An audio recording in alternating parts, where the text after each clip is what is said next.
we are the Clingy Dog Fam, and in today's video, gusto po naming mag-share sa inyo kung paano ba natin matutulungan ng mga dogs natin, cats natin, or our pets in general na ma-manage yung kanilang anxiety because this is the time of the year once again wherein matatakot na naman po yung mga dogs natin sa fireworks because of New Year.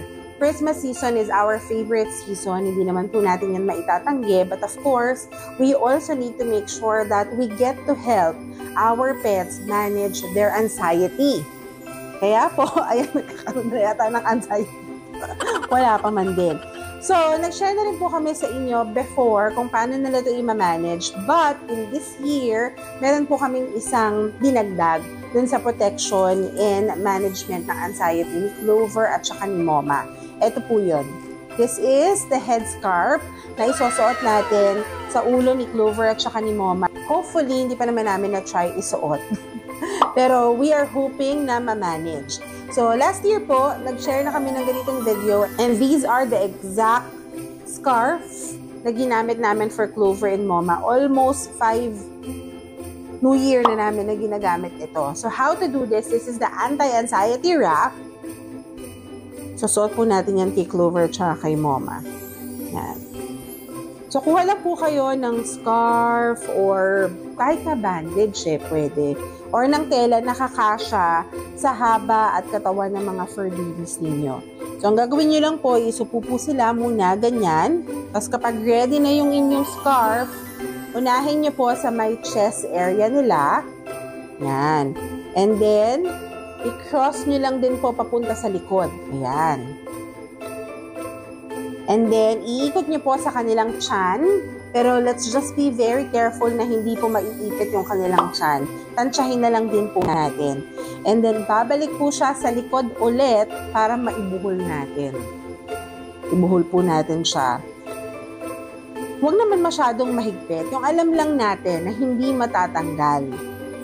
Natutunan namin to based also sa research on how we can help Clover and Moma manage their anxieties, their fears. Kasi si Clover, sobrang takot talaga siya sa fireworks or even yung malalakas na tunog. And for some weird reason, si Moma, ito, sobrang idol niya yung ate niya. So lahat ng ayaw ng ate niya, lahat ng ginagawa ng ate niya, ginagaya niya.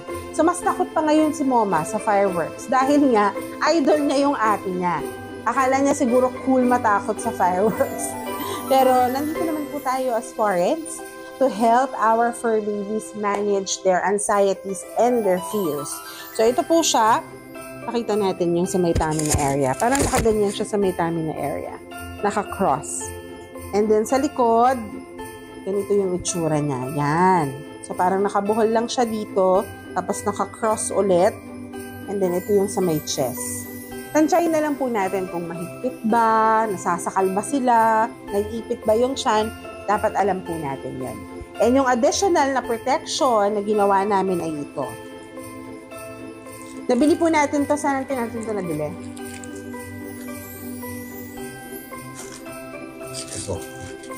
Sa Skisopgo saan? Sa Lazada. Sa Lazada natin. Kasabay nung stroller nila, binili namin to. Ang kinuha namin is in medium size. So, ang gagawin natin is, isusuot natin siya na parang turban. Parang headband pala ito. Yan. Tapos, itatago natin yung kanilang ears.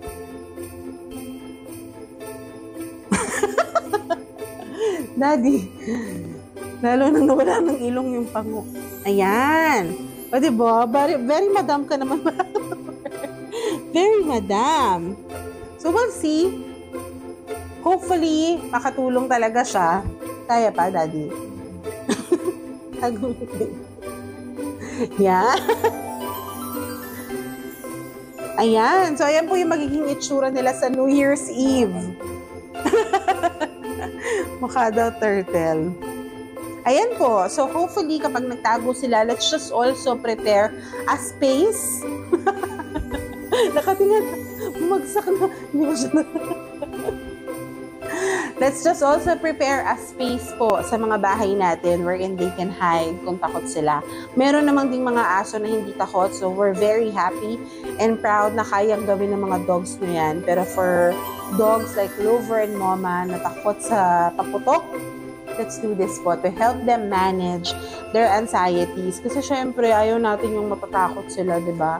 Kasi even us, di kami makapag-enjoy. Kapag feeling namin takot sila, ayaw namin yung natatakot sila. You can also have them wear comfortable shirts. Kung kaya naman nila din yun. Tapos siguro, tagdan nyo na lang yung anxiety wrap na meron. So that's it. Hopefully, makatulong po ito na ma-manage ang fears and anxiety ng inyong mga pets. That's it! Bye everyone!